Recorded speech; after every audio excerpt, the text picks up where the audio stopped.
Let's move on to main topic number 2. And our second main topic today gets submitted to us by Bill Four. I almost said Bill Thor. Bill Four. And Bill Four writes, there have been many news regarding Marvel Disney Plus shows, WandaVision, Falcon the Winter Soldier, Loki, Ms. Marvel, Hawkeye, She-Hulk, and Moon Knight lately. Now that every Disney Plus series announced at Comic-Con or D23 has either a lead actor, directors, and screenwriters all attached, how would you rank them in terms of excitement? All right. Thanks a lot for sending that in, man. And yeah. We are finally, not only did Mandalorian drop last night, which we will talk about here in just a few minutes, but we are actually now tangibly getting closer to this promise of MCU content on Disney Plus. Hell, the promise of any content on Disney Plus is finally now here, starting to come to fruition. WandaVision's coming up pretty soon, probably in December. Falcon and Winter Soldier should come, hopefully not too much longer after that, on and on and on. And so we are sitting here right now on the cusp of a lot of Marvel MCU shows coming. I believe we got 7 on tap right now. 7. They are Falcon and Winter Soldier, WandaVision, She-Hulk, Hawkeye, Ms. Marvel, Moon Knight, and Loki. These are the ones that are coming. And it's really good because as we've heard not only about the shows, Rob, themselves, as they point out, we have been getting news about casting, news about directors on them, news about writers on them. So we are starting to actually get a picture of what all these shows are. And I think it's a fun question to ask. Now that we know a lot of this stuff, where do these things rank in terms of our excitement and how enthusiastic and how hyped and how much are we looking forward to these things? So Rob, let's throw it over to you first. If you had to rank these 7 upcoming properties in terms of what are you most looking forward to, what is your most anticipated, whether it's from most to least or least to worst, whatever, how would you rank these things? Well, I'll give you them in descending order. For me, She-Hulk is probably the one I'm least interested in, even though I think it'll probably be a good show because, the character's a lawyer. It's going to be, I can see David Kelly doing it. But I would watch She-Hulk. Ms. Marvel, a younger character, not necessarily my thing, even though I like that they're doing the show.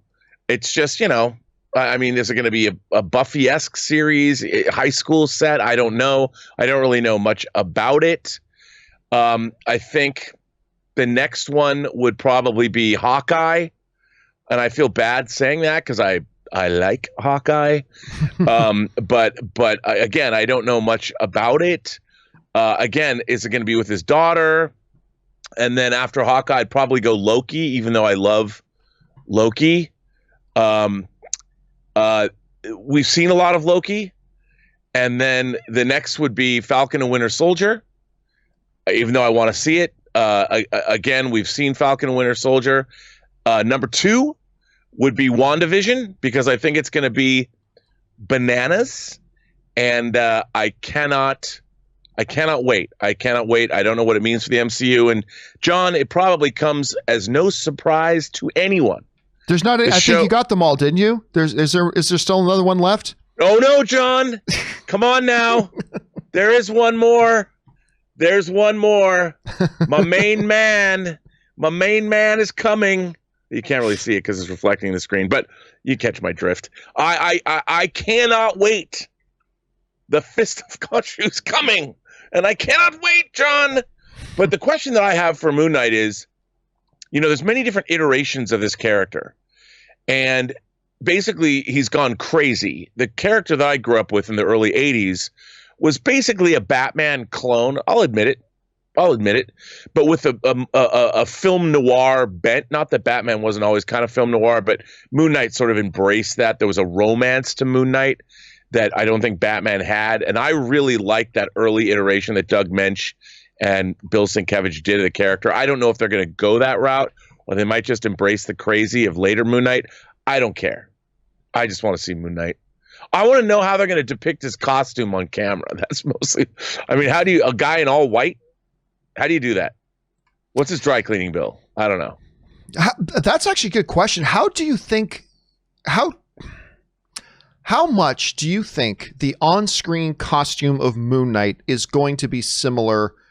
How similar do you think it's going to be to what they got in the comic book? Because Marvel has more than DC in some cases, but Marvel has kind of stuck to, your classic looks of the characters to a degree. Obviously, Wanda, very different and whatever, but how close do you think they're going to stick to the Moon Knight costume? That's, to me, that's the real question. I whether he's, Mr. Knight, and wearing a white suit, I think a white suit's problematic on a number of different levels. And I'm really curious as to how they're going to depict Moon Knight. I mean, they might go more gray. I really don't know. Or they've had some iterations of the character that have been two shades like black and white. So I'm fascinated to see what they're going to do. I just am hoping, me, Hot Toys Moon Knight. That's what I'm saying. Oh, they don't have one yet? There's not a Hot Toys Moon Knight out there? Oh, no. I've got a few 1/12 scale figures up here, but not a Hot Toys, not a 1/6. Woo! All right. I will now give you also in ascending order the ones I am looking forward to the most. Okay. We're going to start off with the one I am least looking forward to. Now, look, it should be said, I am looking forward to all of these to some degree, but the one I am looking forward to least is the Hawkeye series. It's not that I don't think Hawkeye's a great character. It's not that I don't think this is a terrific actor. I do. I've always liked to see Hawkeye and Black Widow. To me, have always been the two characters that I love them in the MCU in the roles that they play. Right. I don't know that I'm terribly interested in standalone material, and that includes Black Widow or Hawkeye. So I don't know. Maybe it'll end up being my favorite of the bunch, but for right now, the one I am least looking forward to is Hawkeye. Next up, She-Hulk. Now, don't get me wrong. I am very curious to see what they're going to do with this, whether Tatiana is actually going to be playing it or not. There was some question brought in that lately. Whatever. The thing that tempers my excitement for She-Hulk is, Rob, I have a hesitancy about derivative characters. I'm not a big fan of Superhero X and Superhero X Jr., and Superhero Y and Superhero Miss Y. Like, I'm not generally a big fan of derivative characters. She-Hulk is the very definition of a derivative character. That doesn't mean she won't be awesome. That doesn't mean the show won't be great. Doesn't mean I'm not looking forward to it. It's just that, any derivative characters usually tempers my expectations and hopes a little bit. So I've got Hawkeye, then I've got She-Hulk. Next one up in the next level thing where I'm starting to get kind of excited here is Moon Knight. Now, the reason I don't have Moon Knight higher on this list is simply because, quite frankly, out of all the characters on the list, Moon Knight is the one I am least familiar with.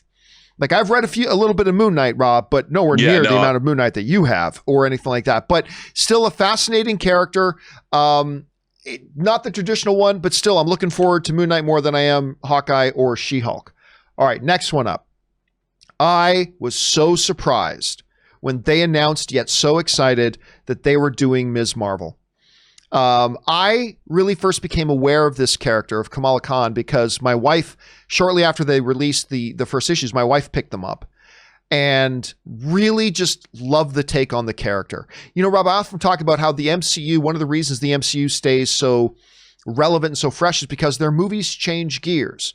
Save the universe in one movie, save the family in another one, right? And this Ms. Marvel character is just a really refreshing change of gears. And so I thought it was really interesting. And so I was really excited when they announced Kamala Khan. All right. Next up, the third most anticipated for me is coming up shortly here, and that is WandaVision. I was intrigued when they first said they were doing WandaVision. I thought that's interesting. It is actually the trailers that have, but this would have been near the bottom of my list prior to any of the trailers coming out. The trailers coming out for this and showing just how weird it's going to be and the type of tone it was going to have, it has bumped it way up the list for me. The end of December cannot get here fast enough for me to start watching this. So WandaVision is my third most anticipated one, which leads us to my second most anticipated one. And you knew it was going to be in the top 3 somewhere, and that's Loki. I love this character. I have loved this character since the first Thor movie. Loved him. Whenever he's out there, even though, one of the weaker MCU films, Thor Dark World, I thought Loki was a standout in it. Tom Hiddleston in this role is absolutely incredible. He was, of course, the runner-up to play Thor, but he didn't get Thor. They gave it to Chris Hemsworth, but they liked him so much, they asked him if he wanted to play Loki. And he has taken this character and run with it and crushed it. And even though I hate the fake deaths in the MCU, and nobody's been given the fake death treatment more than Tom Hiddleston's Loki. I don't know, what are we on? 4 times now Loki's died and has come back? But even though that's true, I still love this character. And that is my second most. And easily for me, next one up is Falcon and Winter Soldier. For a couple of reasons. One, it's just what seems to be the nature of this show, which just appeals to me a lot. 2, the way in the MCU films they have built this really interesting chemistry between Buck and Sam. And I just think that they're going to have a great chemistry. I love the fact that we are getting other auxiliary characters coming back in here, Zemo and stuff like that as well. There's just so much to it that I'm excited about. And how tied in Falcon and Winter Soldier is to Black Widow and whatever happens in Black Widow. Is Falcon and Winter Soldier going to keep getting pushed back until we get Black Widow in theaters first? I mean, I don't know. Maybe they can put Falcon and Winter Soldier out first. I have no idea at this point. But that's my number one. So just once again, in order, from bottom to the top, Hawkeye, She-Hulk, Moon Knight, Ms. Marvel, WandaVision, Loki, and Falcon and Winter Soldier. That's my particular list of that. But Rob, we are getting close now. They are unlike last year where Disney Plus had nothing to follow up Mandalorian with. This year, Mandalorian ends. We're getting WandaVision starting up. How excited are you at this point now that we are literally just like 2 months away from WandaVision? Oh, I'm very excited. I can't wait. It's been too long. I mean, my Marvel MCU hot toys have been tiding me over, whether it's Captain Marvel or the Hulkbuster or whatever, but it's not the same as getting new programming. And I'm really curious to see what they're doing with WandaVision because it's so off-brand for them. But it seems to be that they're really embracing an aspect from the comics of what happened to Wanda Maximoff, and I'm digging it, dude. I can't wait. Me too. All right, guys, question is for you. You've got these upcoming Disney Plus shows. How would you rank them? I really want you to do this. Jump into the comments section and let us know, how would you rank in your order of anticipation the upcoming MCU films now that it actually looks like they're finally going to get one? How would you rank them? Jump down to the comments section below and let us know your thoughts. All right, guys.